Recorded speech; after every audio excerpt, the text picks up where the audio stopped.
not a YouTuber, just like making videos.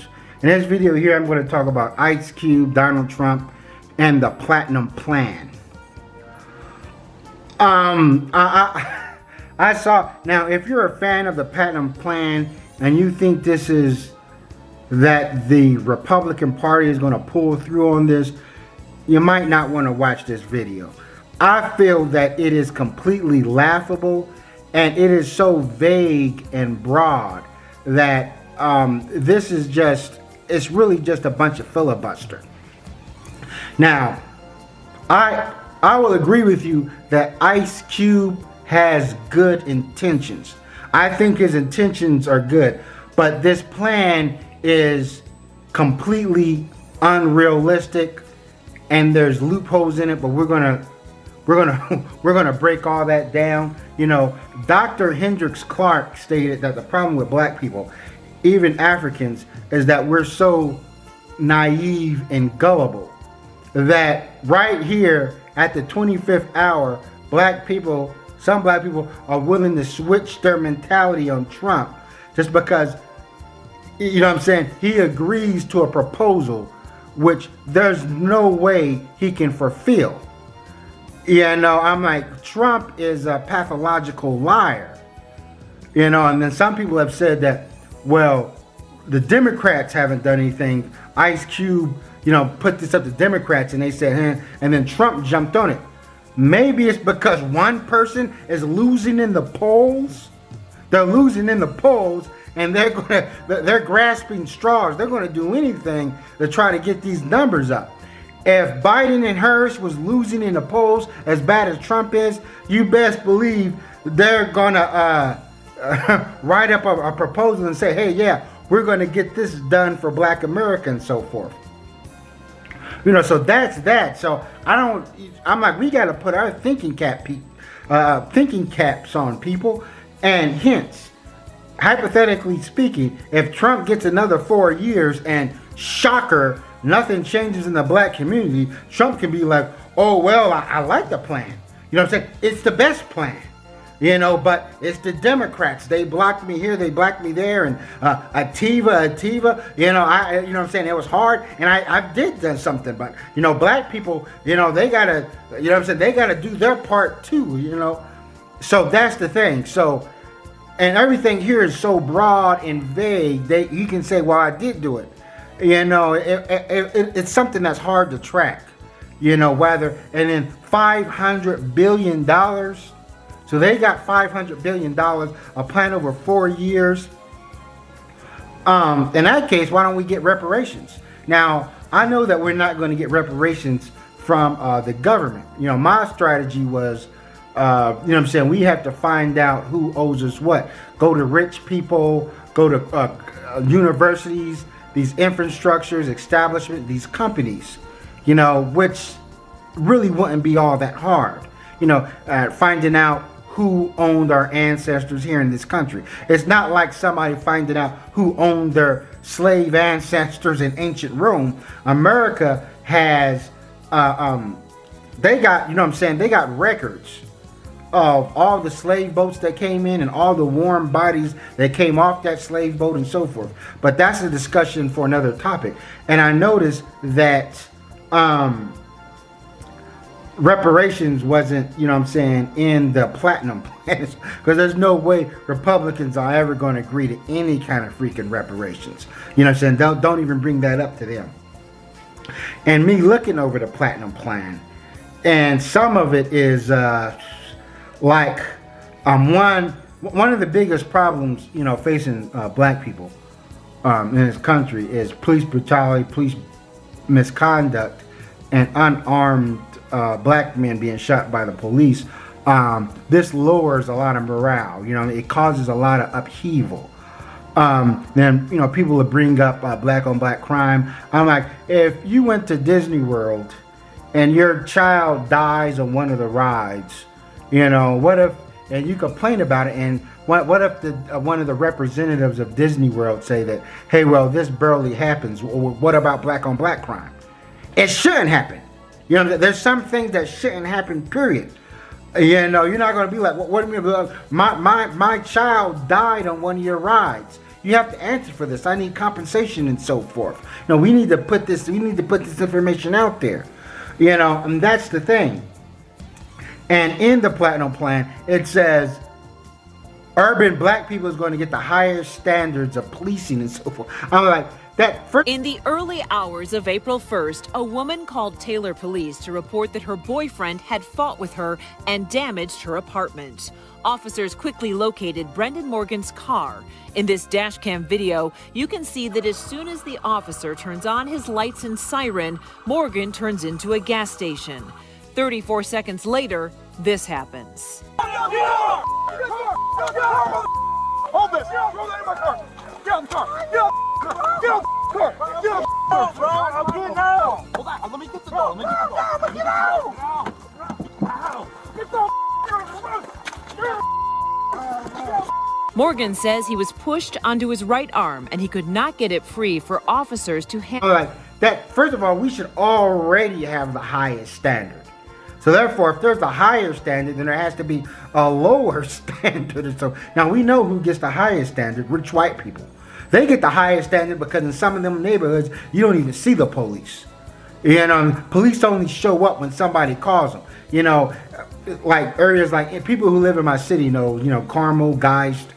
You know what I mean? A lot of times you just don't see the police unless you're on like a major highway or a major throughway or something. You know, they stand at the side, or you might see them at the gas station eating a donut and so forth. You know, and they are, and also bringing up health care. You know, Obama had Obamacare, which nobody complained about, universal health care, which Donald Trump is trying to dismantle, and then all of a sudden he's going to give black people this. I'm like, why didn't he do this before? Why wasn't this done before? Why did we wait until the 25th hour? You know, and my whole thing. Also, another thing about me is that I don't like to look at the black community as a complete charity case. You know, as this miserable, hopeless charity case. Like, you know, the black people are sitting on park benches with our bottom lips out, with our pockets inside out, or walking around with a hobo stick. I do believe that there is opportunities for black people, you know, because everything that's drawn up to help black people is like, oh, we need money and we need jobs. And a lot of times in our communities, a lot of these jobs have a high turnover rate. That's why when people say we're going to be replaced by machines and robots and automatic cashiers and so forth, why do these jobs have a high turnover rate? You know, and so forth. And even me, you know, there's times when I've quit jobs. I've just walked out and go on my lunch break and never come back. So there are things that have to analyze. It seems like the problems like when people talk about the problems of the black community, they sort of undermine the intelligence of black people, and they come up with these real simple and unrealistic solutions. Just throw a bunch of money at it. Money, money, money. Black-owned businesses, money, and so forth. There's a lot of our problems we can't fix with money, and we don't need money to fix it. If you have a flat tire and you got a spare tire in your car, and you got a tire iron in your car, you can fix that yourself rather than calling AAA or calling somebody and paying them to fix it. Now, some people want that easy route. They say, I ought to just pay somebody to do it rather than do it myself. You know, and this is what seems like black people are just once again putting things in other people's hands rather than doing things ourselves.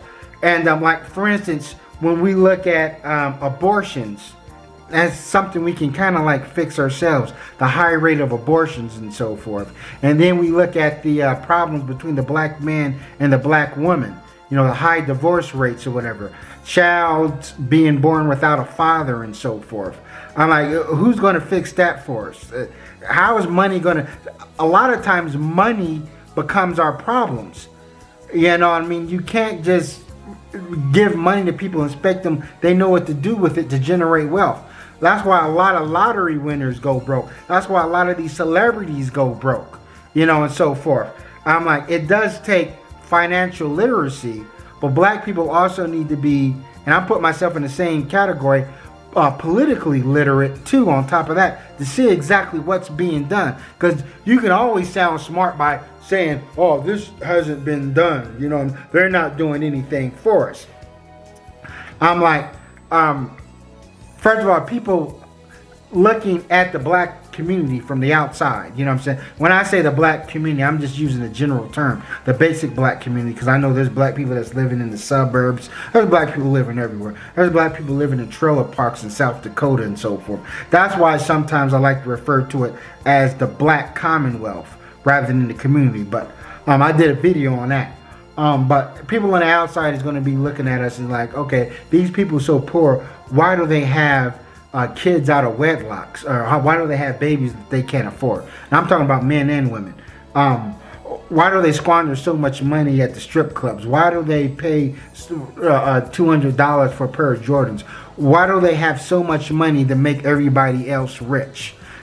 So I think it's something that it's a problem that we can change with our habits and having confidence in ourselves more so than, hey, you know what I'm saying? I'm like, when it comes to the Trump administration or any political body, especially here in America, the government, you know what I'm saying? If you want to put your faith in the Trump administration, the Republicans is all about a smaller government, you know what I'm saying? And letting you do your thing, but relying on the government just undermines the whole concept of being a Republican. Your best bet is read up on Frederick Douglass and see how he done it. Frederick Douglass knew that after black people was freed from slavery, we needed economic freedom. You know what I'm saying? We needed economic equality. His whole thing is not to rely on any policy. He was a self-made millionaire even back then. He got his own crib. He bought a bunch of land and brought his people on that land and was like, bought houses for his people and then worked together as a community. He didn't want to have anything to deal with any sort of government.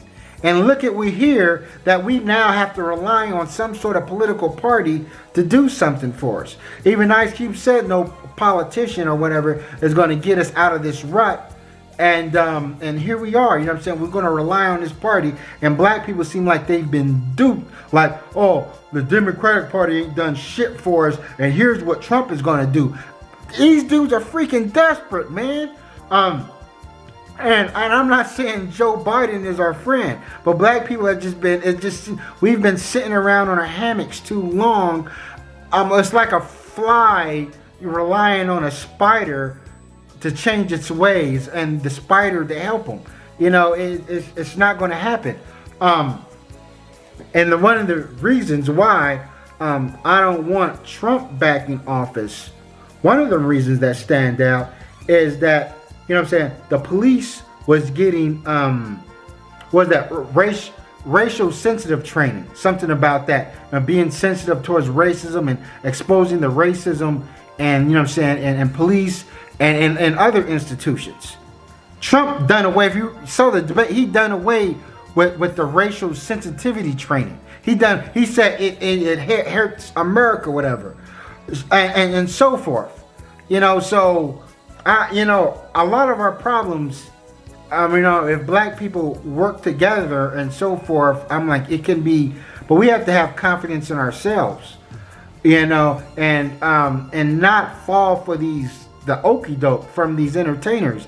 I'm like, because it's not as simple as putting something on a piece of paper and say, oh, $500 billion, a gazillion dollars, $1 trillion. I'm like, these politicians are already America's already in a sinking ship. So you expect black people to have, oh yeah, we're sinking, but yeah, we're going to make sure black people are all right. These administrations or whatever, they're you know what I'm saying, America's $1 trillion in debt. They're screwed. They can't even make their own marriages work. You know what I'm saying? America has dropped the ball when it comes to race relations and so forth.